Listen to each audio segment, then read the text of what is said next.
Good morning, everyone. I'm Andi Nayla from CNN News, bringing you the latest news for today. The flooding caused by days of heavy rain has blocked roads and forced business in the capital to close.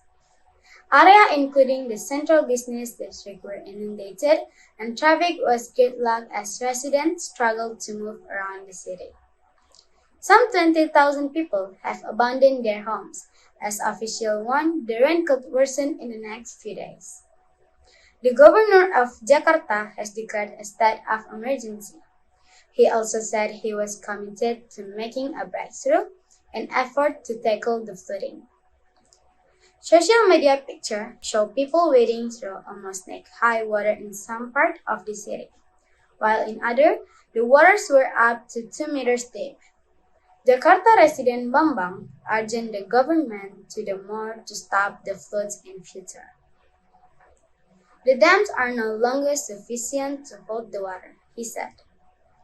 Yayat Supriyatna, an urban planning expert, told the CNN that Jakarta drainage system is still the same as it was in the Dutch colonial era and should be rebuilt.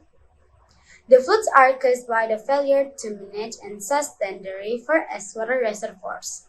I suggest the governor dredge the river because if the river are deeper, the better it will function. The Jakarta Post said two of the people killed in the capital were children aged 13 and 2. State funds are available to help those affected by the flooding following the declaration of the state of emergency, which will remain in effect until 27 January. That's all the news for today. Check it out at CNN News for the latest update. Thank you and have a great day.